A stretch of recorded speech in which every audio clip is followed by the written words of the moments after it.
I pulled into the driveway of my second home in suburban Phoenix, expecting a routine day of preparing the property for rental.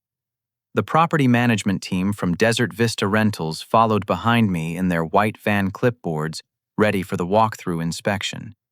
As I turned my key in the familiar lock, nothing could have prepared me for what I found inside. My younger sister Amanda was sitting at my kitchen table feeding cereal to 3 children I barely recognized.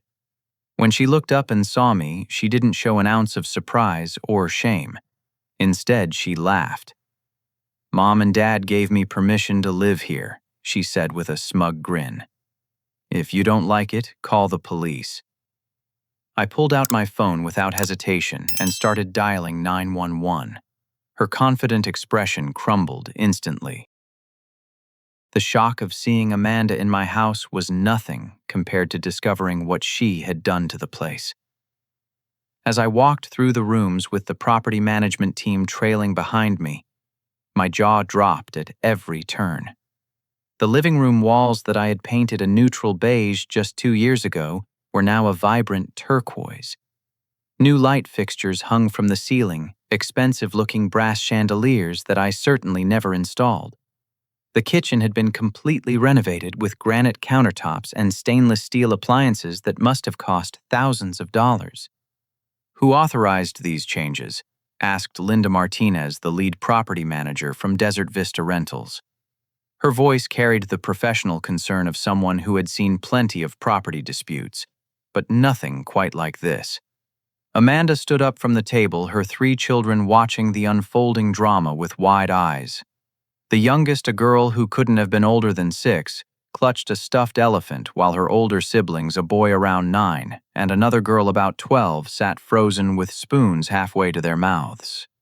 "I told you, my brother," Amanda said, gesturing toward me with theatrical confidence. "Our parents gave me permission before they died.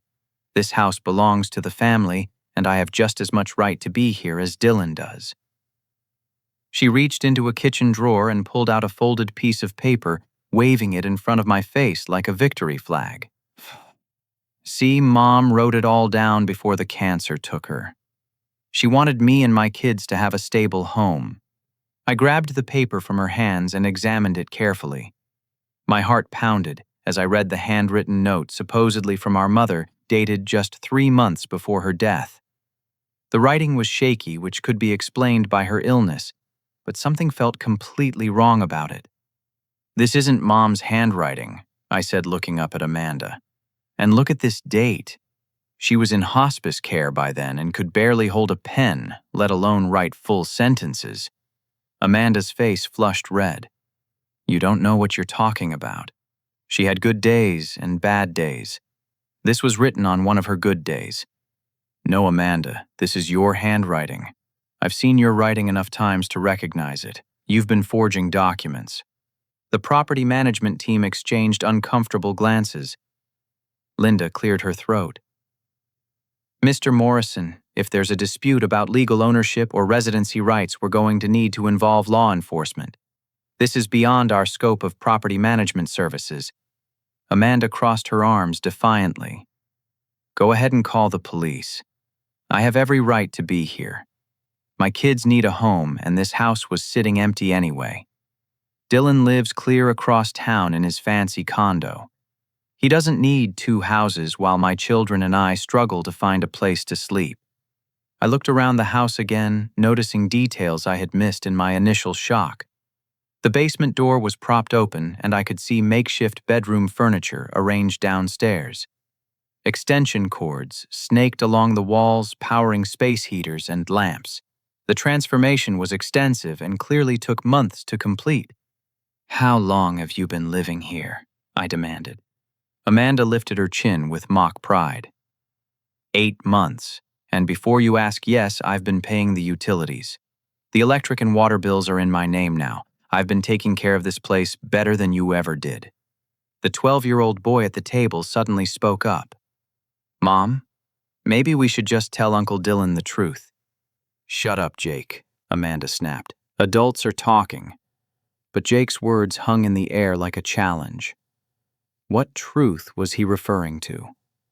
I studied my sister's face and saw something flicker behind her eyes. Fear, maybe. Or guilt. Linda stepped forward with professional authority. I think we need to contact the police and possibly your attorney.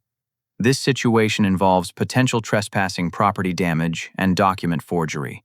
These are serious legal matters that need to be resolved before we can proceed with any rental preparations. Amanda's confident facade began to crack. You don't understand. I lost my apartment last year. The landlord raised the rent so high I couldn't afford it anymore. My kids were going to end up in foster care if I didn't find somewhere for us to live. This house was just sitting here empty. I thought maybe Dylan would understand if I explained the situation properly. So, why didn't you call me? I asked. Why didn't you ask for help instead of breaking into my house and forging Mom's signature? She looked away, unable to meet my eyes. Because I knew you'd say no. You've always been the responsible one, the one with the good job and the stable life. You wouldn't understand what it's like to be desperate. I felt a mixture of anger and sadness washing over me. Our parents had died just 2 years ago, and the grief had driven a wedge between Amanda and me. We rarely spoke anymore, and I had no idea she was struggling so badly. But understanding her desperation didn't excuse what she had done. This was my house, purchased with my own money 3 years ago as an investment property. The mortgage was in my name, the insurance was in my name, and the property taxes came out of my bank account every year. I'm calling the police, I said, pulling out my phone again. This time, Amanda didn't laugh or make threats. Instead, she sank into one of the kitchen chairs and put her head in her hands. Please don't do this to my kids, she whispered. They've been through enough. Officer Carlos Martinez arrived 20 minutes later, his patrol car pulling into the driveway behind our vehicles. He was a middle-aged man with graying temples and the patient demeanor of someone who had handled countless domestic disputes. After introductions, I explained the situation while Amanda sat silently at the kitchen table, her children clustered around her like protective shields. So, let me understand this correctly, Officer Martinez said, consulting his notepad. This is your house, Mr. Morrison, and you discovered your sister has been living here without your permission for 8 months. That's right. She's also made thousands of dollars in unauthorized renovations and forged a document claiming our deceased mother gave her permission to live here. Officer Martinez turned to Amanda. Ma'am, do you have any documentation showing legal right to occupy this property, a lease agreement, rental contract, or property deed? Amanda shifted uncomfortably. I have the note from my mother that I showed Dylan earlier. The one that's clearly forged, I interjected. Officer Martinez held up a hand. Let me take a look at this document, please. Amanda reluctantly handed over the paper. The officer examined it carefully, then looked at Amanda with a serious expression. Ma'am, I'm going to need to ask you some questions about this document, but first I need to address the more immediate issue of residency. He turned back to me. Mr. Morrison, I understand your frustration, but there's a legal complication here. Your sister has been living in this property for 8 months. Correct, and she mentioned that utility bills are in her name. Yes, but that doesn't give her legal right to be here, I said. Actually, it might, Officer Martinez said carefully. Under Arizona law, anyone who has been residing in a property for more than 30 days and can demonstrate evidence of tenancy such as utility bills, mail delivery, or other proof of residency has established certain legal rights, even without a formal lease agreement. I felt my stomach drop. Are you saying I can't remove her from my own house? I'm saying you can't simply evict her on the spot. You would need to go through the formal eviction process, which typically takes between 3 and 6 months depending on the circumstances and how backed up the court system is. Amanda's head snapped up, and for the first time since I arrived, she looked hopeful. So, I don't have to leave today. Not unless Mr. Morrison can prove that your occupancy was obtained through criminal means, such as breaking and entering. But if you had a key or other legal access, the situation becomes more complicated. I stared at Officer Martinez in disbelief. This is insane. She's squatting in my house. I understand your perspective, Mr. Morrison, but squatters' rights or adverse possession laws are designed to protect people from being thrown out onto the street without proper legal process. Even if someone is occupying a property without permission, they still have certain basic rights once residency is established. Amanda stood up from the table, her confidence returning. I researched all of this before I moved in, she said with a smug smile. I knew exactly what I was doing. I made sure the electricity and water were transferred to my name within the first month. I've been receiving mail here. I registered my kids for school using this address. My anger flared. You planned this. This wasn't some desperate last resort. You deliberately targeted my house and researched how to steal it from me legally. I didn't steal anything, Amanda shot back. This house was sitting empty. You never even visited it. I'm actually improving the property value with all the renovations I've done. Officer Martinez stepped between us. Let's keep this civil, please. Mr. Morrison, I recommend you contact an attorney as soon as possible to discuss your legal options. In the meantime, your sister has the right to remain in the property until proper eviction proceedings are completed. What about the forged document? I demanded. Isn't that fraud? That would be a separate criminal matter that would need to be investigated. If you want to file charges for document forgery, you can do that, but it won't immediately resolve the residency issue. I felt trapped and furious. My own house had been stolen from me through legal loopholes, and there was nothing I could do about it in the moment. As Officer Martinez prepared to leave, he pulled me aside. Between you and me, Mr. Morrison, this situation doesn't smell right. Your sister seems to have planned this very carefully, which suggests premeditation. I'd definitely pursue the fraud angle and look into whether she might have committed other crimes related to gaining access to your property. Sometimes these cases unravel quickly once you start pulling on the right threads. After the officer left, I stood in the driveway with the property management team feeling defeated. Linda Martinez shook her head sympathetically. I've been in this business for 15 years and I've never seen anything quite like this. Your sister clearly did her homework. What am I supposed to do now? I asked. Get a good attorney and document everything. Take pictures of all the changes she's made to the property, keep records of any communications with her, and start the eviction process immediately. Even if it takes 6 months, you need to get the ball rolling.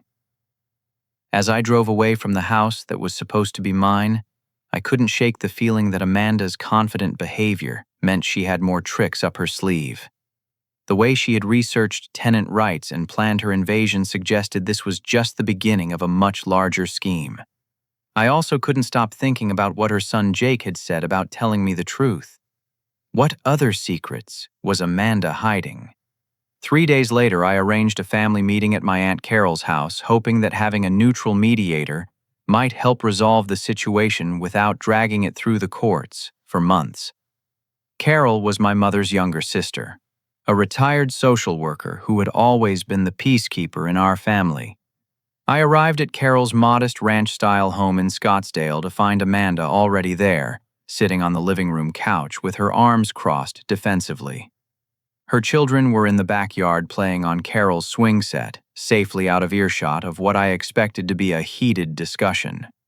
Dylan, I'm glad you called this meeting, Carol said, offering me a cup of coffee. I've been worried about both of you since your parents died. Grief affects people in different ways, but this situation has gone too far. Amanda rolled her eyes. Here we go, another lecture about how I'm the family screw-up.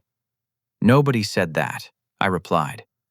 But what you've done is illegal, Amanda. You can't just move into someone else's house and claim it as your own. I didn't claim it as my own. I just needed a place for my kids to live. You have a perfectly good condo across town. You were never going to live in that house anyway. Carol sat down in her recliner and looked at both of us with the patient expression of someone who had mediated countless family disputes during her career. Amanda, honey, I need to ask you something, and I want you to be completely honest with me. How did you get a key to Dylan's house? Amanda's eyes darted away. Mom gave me a spare key before she died. She told me I could use the house if I ever needed it. That's interesting, Carol said slowly. Because your mother never mentioned anything like that to me, and we talked almost every day during her final months. Maybe she didn't tell you everything, Amanda said defensively. Carol stood up and walked to her kitchen, returning with a manila folder that she placed on the coffee table. I've been debating whether to share this information, but I think it's time you both knew the truth about what happened in the months before your parents died. She opened the folder and pulled out several bank statements and legal documents. Your mother asked me to help her organize their financial affairs when the medical bills started piling up. What we discovered was very troubling. I leaned forward, studying the papers she spread across the table. The bank statements showed our parents' checking account, but the numbers didn't make sense. There were numerous large withdrawals, each for several hundred or $1,000, all in the final 6 months of our mother's life. These withdrawals, Carol said, pointing to the statements, totaled over $15,000. Your mother had no idea where that money went. She was too sick to manage the finances herself, and your father was so overwhelmed with caregiving that he wasn't paying attention to the bank account. Amanda had gone very quiet, staring at the papers with what looked like growing alarm. Your mother suspected that someone was stealing from them, Carol continued. She asked me to investigate quietly because she didn't want to upset your father during such a difficult time. What I found was that someone had been writing checks from their account and forging their signatures. I felt a chill run down my spine. Who was writing the checks? Carol looked directly at Amanda. The signatures were forged, but the handwriting on the checks matched samples of Amanda's writing that your mother provided. That's impossible, Amanda said, but her voice lacked conviction. Why would I steal from my own parents? That's what I'd like to know, Carol said gently. Your mother died before we could confront you about it, and your father was too grief-stricken to deal with financial matters. I've been carrying this burden for 2 years, wondering what to do with this information. I stared at Amanda in shock. You stole from Mom and Dad while they were dying. It wasn't stealing, Amanda said desperately. They always said they wanted to help me and the kids. I just took what they would have given me anyway. Without their knowledge or permission, Carol pointed out. That's the definition of theft. Amanda's composure finally cracked. Tears began streaming down her face as she buried her head in her hands. You don't understand what it was like. I had lost my job, my husband had left, and I was drowning in debt. The kids needed food and clothes, and I couldn't ask Mom and Dad for money when they were already struggling with medical bills. So you decided to just take it? I asked, my voice rising with anger. I thought I would pay it back, Amanda sobbed. I thought I would get another job and replace the money before anyone noticed. But Mom got sicker, and Dad stopped checking the bank statements, and then they were both gone. Carol handed Amanda a box of tissues. There's more, honey. I also found evidence that someone had been pressuring your parents to sign documents in their final weeks. Your father mentioned being confused about papers that Amanda brought for them to sign, claiming they were medical forms or insurance documents. What kind of documents? I demanded. Carol pulled out another set of papers. Attempted property transfer forms. Someone was trying to get your parents to sign over ownership of Dylan's house to Amanda. Fortunately, the transfers were never completed, because the house was already in a trust that your parents had established years earlier with Dylan as the sole beneficiary. The room fell silent except for Amanda's crying. The magnitude of what she had attempted was staggering. Not only had she stolen money from our dying parents, but she had also tried to manipulate them into signing away property that didn't even belong to them. Amanda, I said quietly, how long have you been planning to take my house? She looked up at me with red, swollen eyes. It started when I realized how much debt Mom and Dad were in. I thought if I could get the house transferred to me, I could sell it and use the money to pay off their medical bills and have enough left over to start fresh with my kids. But the house was never theirs to give you. It's been in my name for 3 years. I didn't know that at first, she admitted. I thought it was still part of their estate. By the time I found out the truth, I was already desperate. My apartment lease was up. I had no money for a security deposit anywhere else. And I remembered you saying you were planning to rent the house out anyway. So you decided to just move in and hope for the best. I researched tenant rights and figured if I could establish residency, I could buy myself time to figure something out. I never meant for it to go this far. Carol shook her head sadly. Amanda, honey, what you've done isn't just desperate. It's criminal. Theft, fraud, forgery, and now trespassing. You need legal help and you need it immediately. As the full scope of Amanda's deception became clear, I felt a mix of anger, betrayal, and sadness. This wasn't just about my house anymore. It was about a pattern of lies and manipulation that had been going on for years, targeting the people who loved her most when they were at their most vulnerable.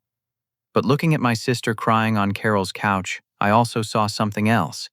Fear, desperation, and maybe finally genuine remorse for what she had done. The question was, what was I going to do about it? The next morning I drove back to my house with a new sense of purpose. Carol's revelations had changed everything. This wasn't just about Amanda squatting in my property anymore. It was about a systematic pattern of fraud and theft that I couldn't ignore, regardless of my feelings for my sister. I had spent most of the night researching property law and tenant rights, and I discovered that Amanda might not be as legally protected as she thought. If I could prove that her residency was obtained through criminal means, the eviction process could be expedited significantly. I parked across the street from the house and called my attorney Sarah Mitchell, whom I had contacted immediately after Carol's meeting. Dylan. I've been looking into your situation, Sarah said without preamble. Based on what you've told me about the forged documents and stolen money, we have grounds to challenge your sister's residency rights. But I need you to gather more evidence before we file anything with the court. What kind of evidence? Documentation of any unauthorized changes to the property, proof of how she gained access, and any evidence of ongoing fraudulent activity. I also recommend installing security cameras if possible. We need to build a comprehensive case that shows her occupancy was obtained through deception. As I sat in my car planning my approach, I noticed something odd. A steady stream of people were coming and going from my house. In the space of 20 minutes, I counted 4 different individuals entering through the front door, each carrying small bags or backpacks. I decided to investigate. Putting on my sunglasses and baseball cap, I walked up to the front door and rang the bell. Amanda answered, looking flustered and annoyed. Dylan, what are you doing here? I thought we agreed you would give me time to figure things out. I never agreed to anything, I said, trying to look past her into the house. Who are all these people going in and out of my property? They're just friends, Amanda said quickly, attempting to close the door.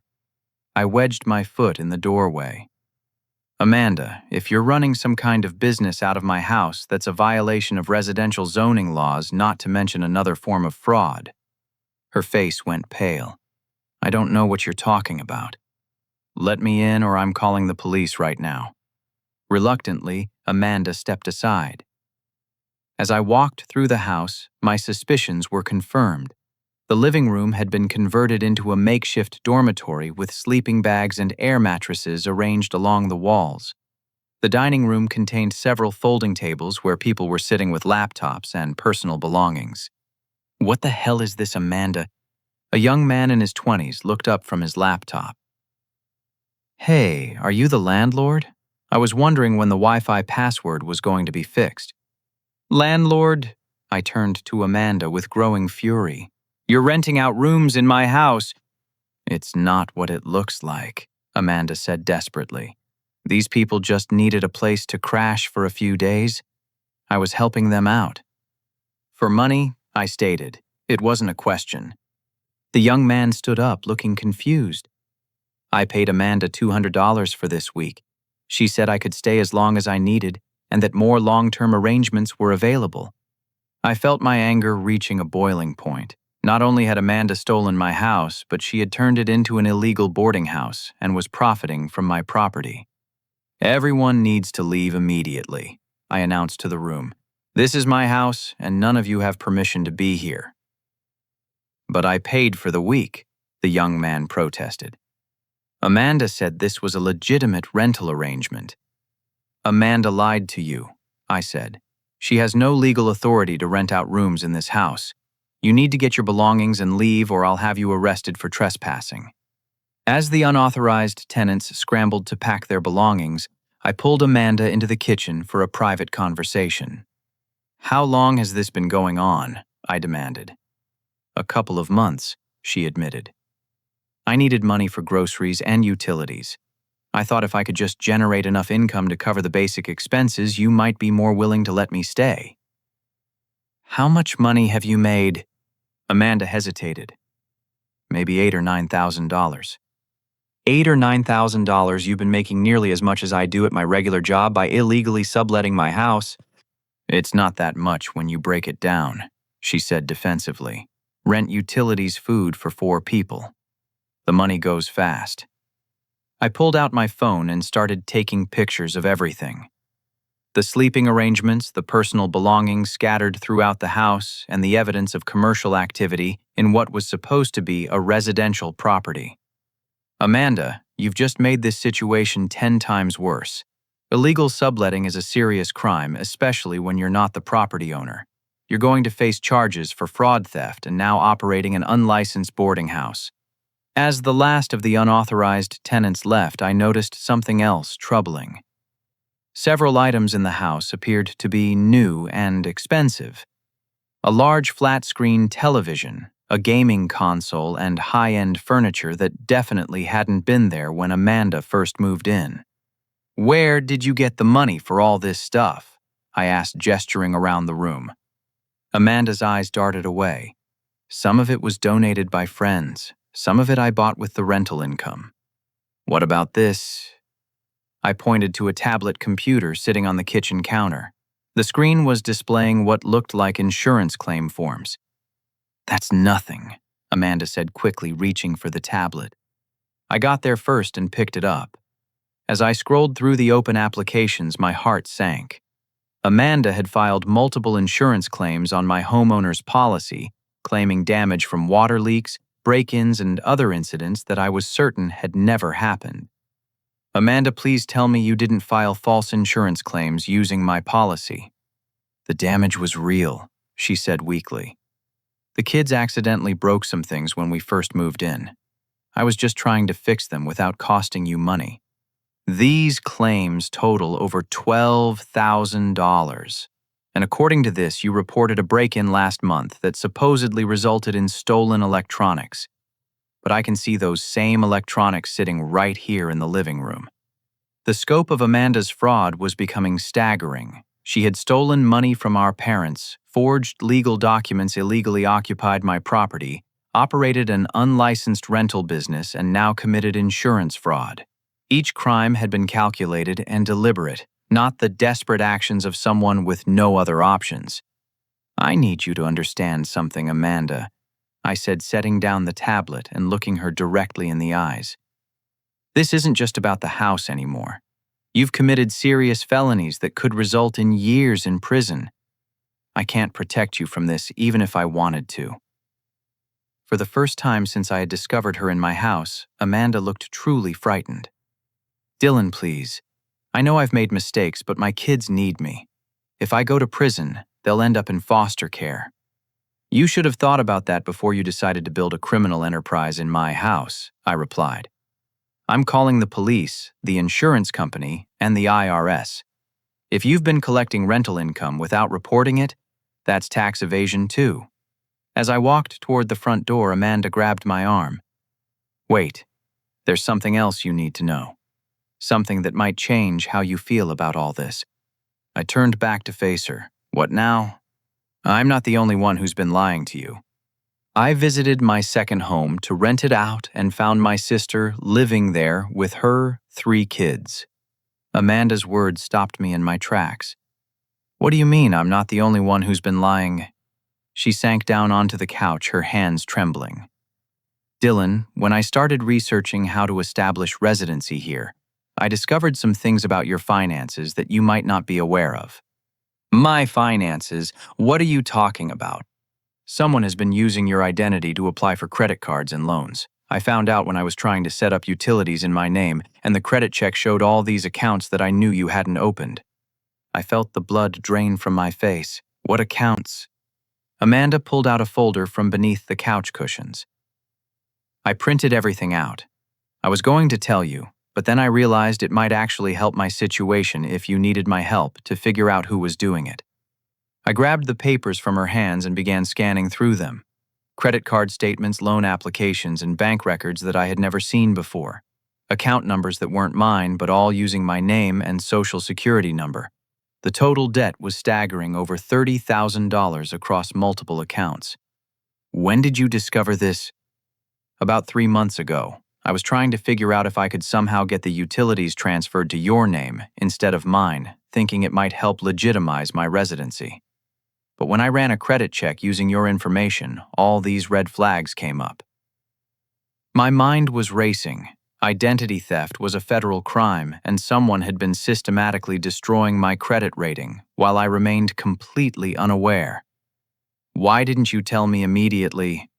Because I was afraid you'd think I was the one doing it, Amanda admitted, given everything else I was already hiding from you. I studied the documents more carefully.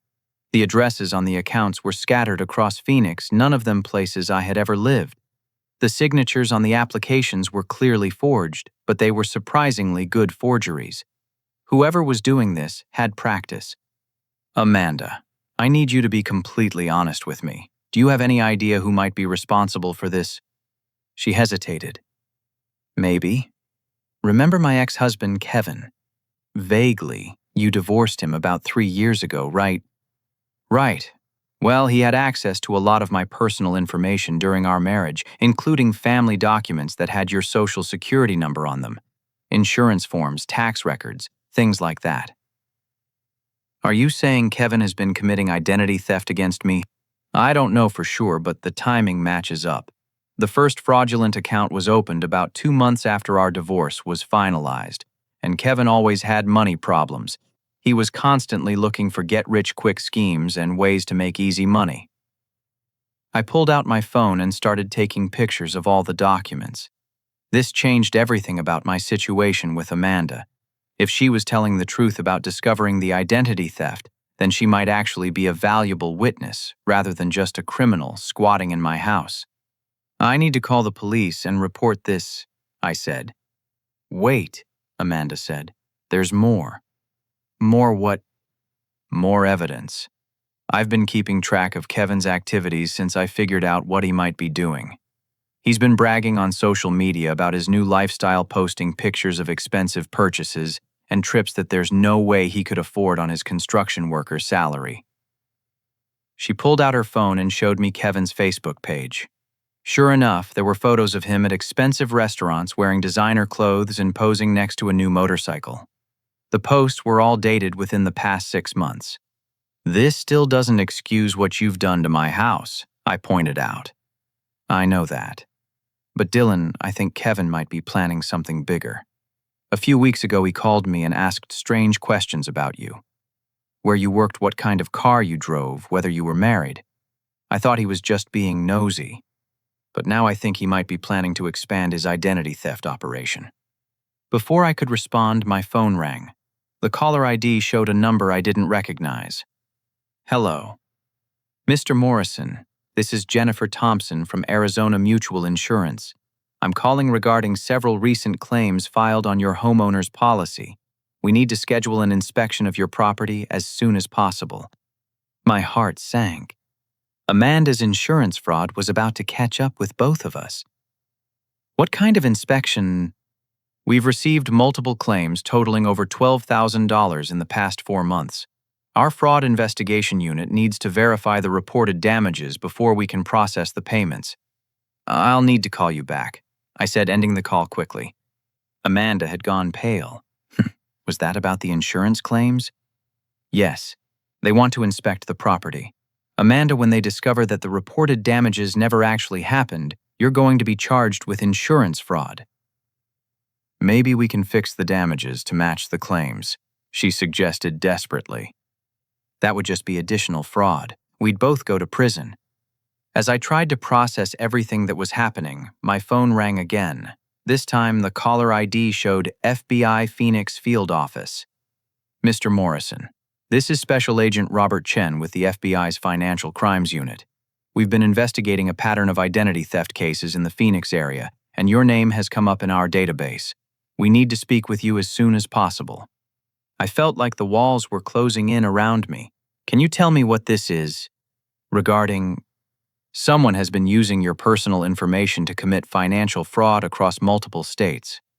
We believe you may be the victim of a sophisticated identity theft operation. Can you come to our office this afternoon? After I hung up, Amanda looked at me with genuine concern for the first time since this whole ordeal began. Dylan, I'm sorry. I never meant for things to get this complicated. The FBI is involved now, Amanda. This isn't just about my house or even your insurance fraud. We're talking about federal crimes that cross state lines. As if on cue, my phone buzzed with a text message from an unknown number. Stop digging into things that don't concern you, or you'll regret it. I showed the message to Amanda and her face turned white. Oh no, I think Kevin knows that I've been investigating him. What do you mean? I may have accidentally tipped him off when I asked too many questions about his new lifestyle. If he realizes that I've connected him to your identity theft, he might try to silence both of us. The situation had escalated far beyond a simple property dispute. I was now dealing with identity theft insurance fraud and potentially dangerous criminals who were willing to make threats to protect their operation. But as scared as I was, I also felt a sense of clarity for the first time in days. Amanda might have started this mess with her illegal occupation of my house, but we were now both victims of a larger criminal conspiracy. The question was whether we could work together to expose the truth before it was too late. The FBI field office in Phoenix was the imposing concrete building that made me feel like I was entering a different world entirely. Agent Robert Chen met me in the lobby, a sharp-dressed man in his 40s with the intense focus of someone who had seen every type of financial crime imaginable. Mr. Morrison, thank you for coming in so quickly. We've been tracking a sophisticated identity theft ring for the past 8 months, and your case has provided some crucial missing pieces. He led me to a conference room where several other agents were waiting along with stacks of documents and computer printouts that covered most of the table. Before we begin, I need to ask you directly, have you applied for any credit cards, personal loans, or opened any new bank accounts in the past year? Absolutely not. I wasn't even aware that any accounts had been opened in my name until yesterday. Agent Chen nodded and pulled out a thick folder. We've identified 17 different accounts that were fraudulently opened using your personal information. The total amount stolen exceeds $30,000, which elevates this to a federal case. 17 accounts. My sister only showed me information about 6 or 7. Your sister? Agent Chen looked up sharply. We weren't aware that family members were involved in this case. I realized I had opened a completely new line of investigation. It's complicated. My sister has been illegally living in my second home, and she claims she discovered the identity theft when she was trying to set up utilities. I see. We'll need to interview her as well, but first let me show you something that might surprise you.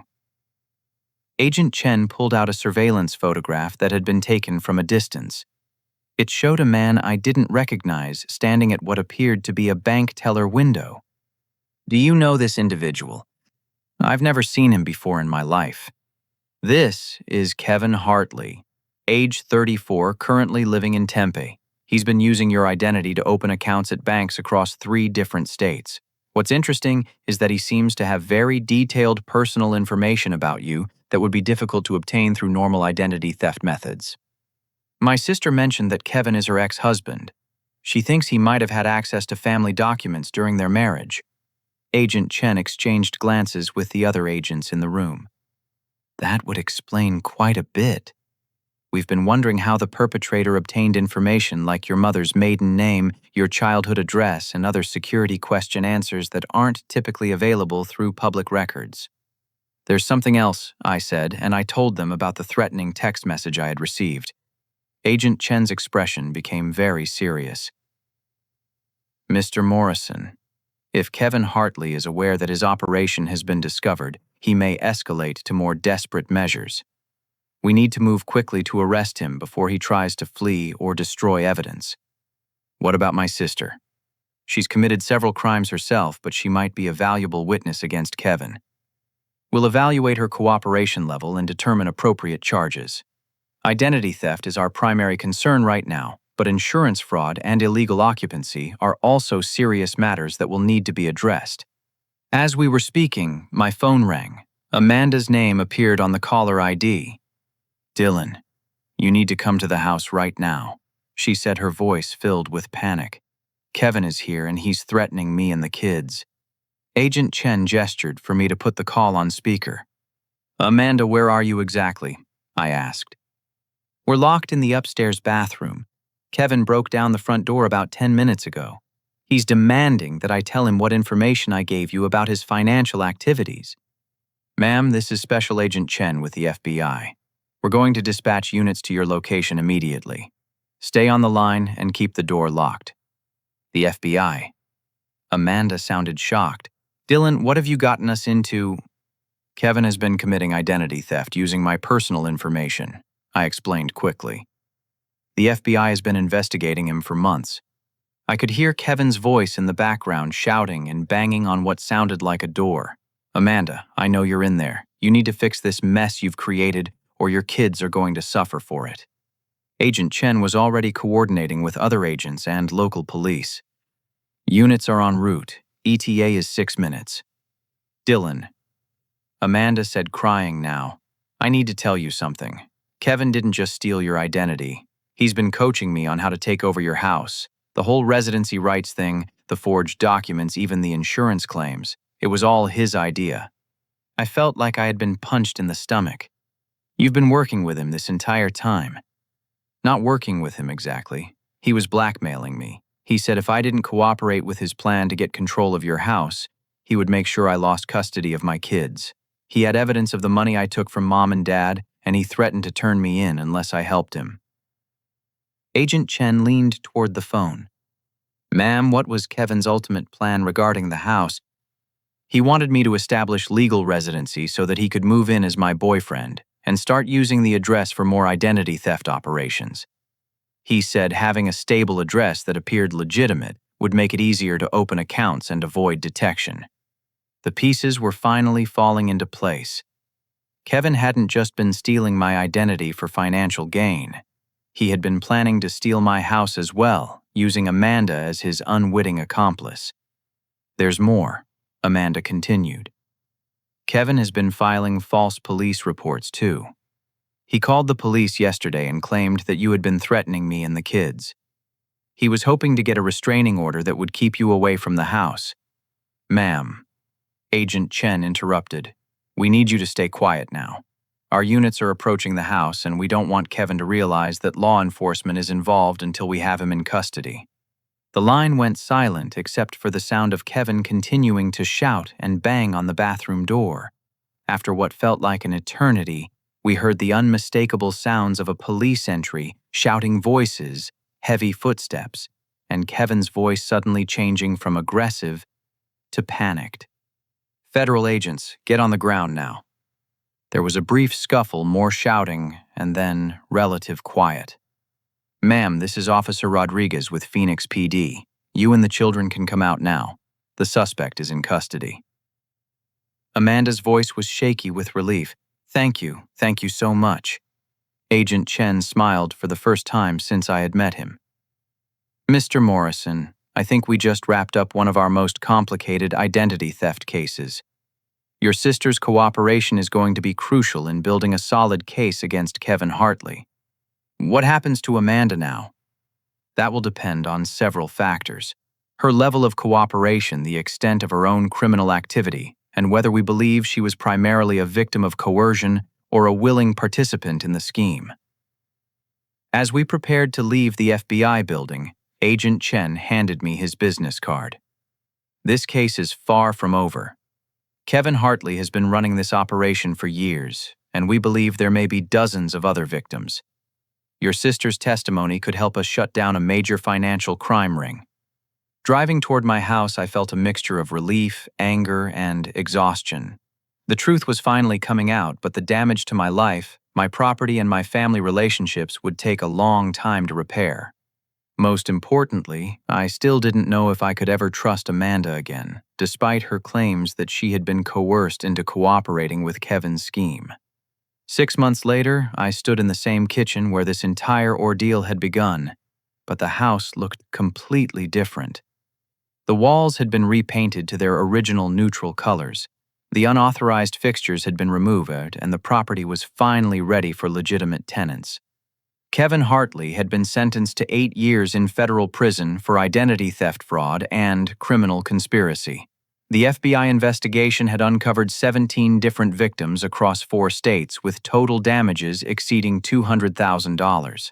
Agent Chen had called it one of the most sophisticated identity theft operations they had ever prosecuted.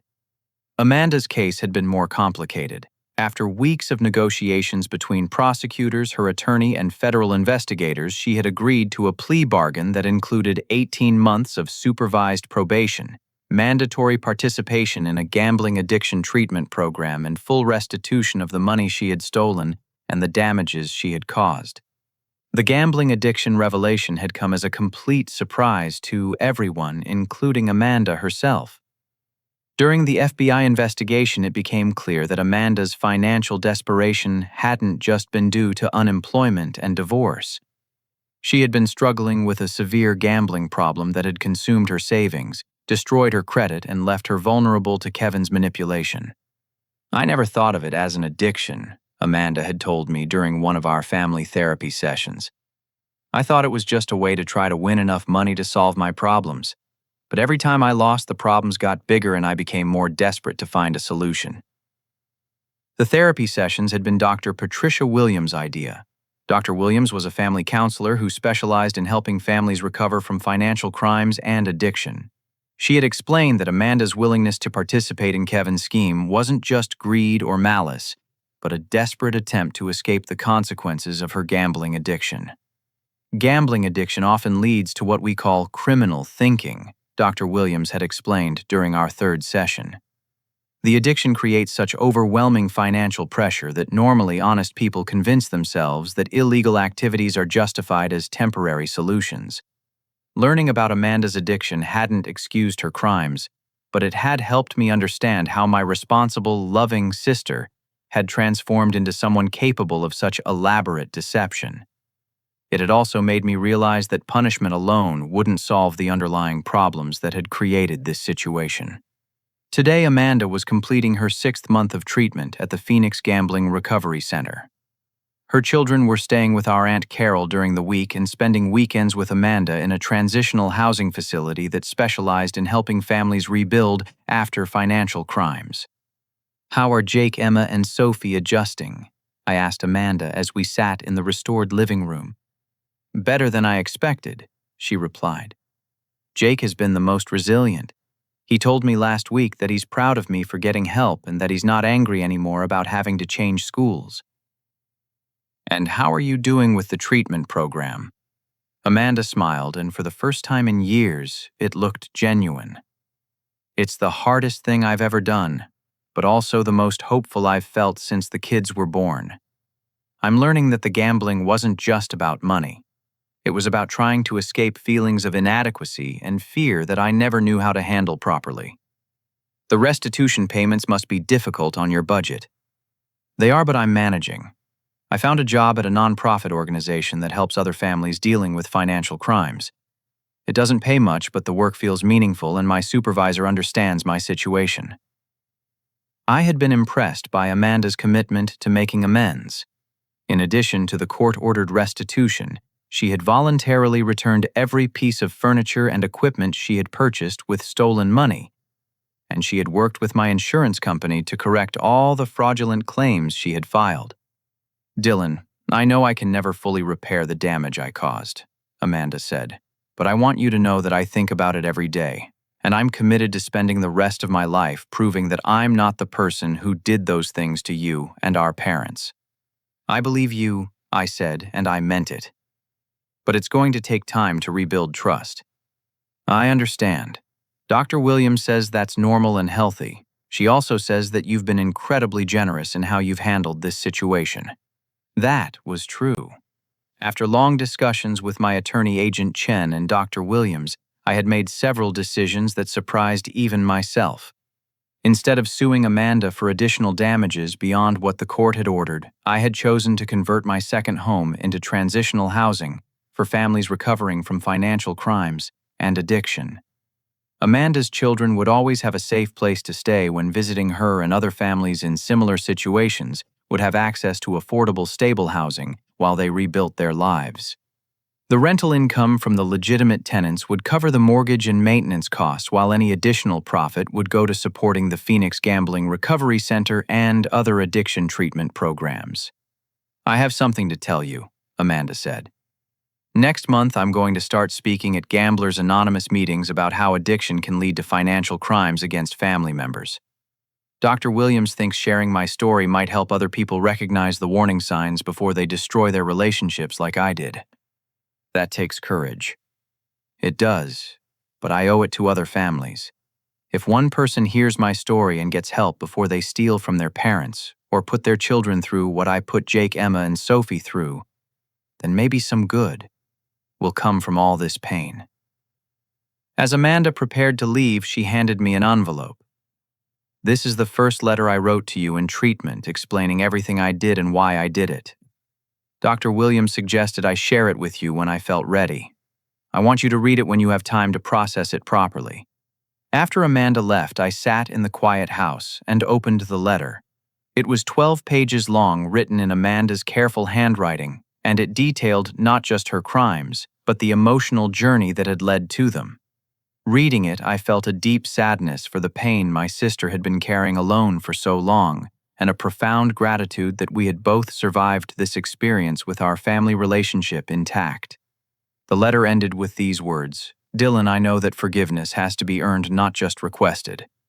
I hope that someday, when enough time has passed and I've proven that I've truly changed, we can have the kind of relationship again that honors the memory of Mom and Dad, who taught us that family means never giving up on each other even when we make terrible mistakes." 6 months ago, I had walked into this house expecting a simple property management inspection and discovered that my life had been turned upside down by crime, betrayal, and deception. Today, I was walking out of the same house with a deeper understanding of addiction, family loyalty, and the complex difference between justice and revenge. Amanda would spend years earning back the trust she had lost, and our family would never be the same as it was before. But we were all still here, still fighting to rebuild something meaningful from the wreckage of our mistakes. I had learned that sometimes the people who hurt us most are fighting battles we know nothing about, and that true strength comes from choosing justice tempered with mercy. Most importantly, I had discovered that healing is possible even after the deepest betrayals, when people are willing to do the hard work of change and forgiveness. As I locked the front door of the house that had caused so much pain but was now creating hope for other families, I felt a sense of peace that I hadn't experienced since our parents died. Amanda was getting the help she needed. Kevin was facing the consequences of his crimes, and our family was slowly learning to trust again. The road ahead would still be difficult, but we were walking it together, and that made all the difference. Now I want to ask you something. Have you ever had to choose between seeking revenge and showing mercy to someone who deeply hurt you?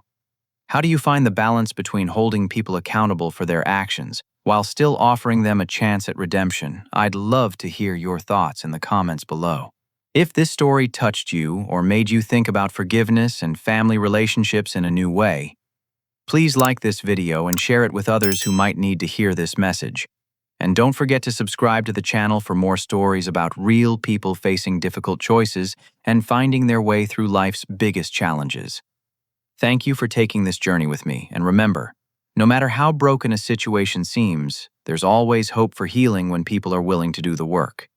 Take care of yourselves and the people you love.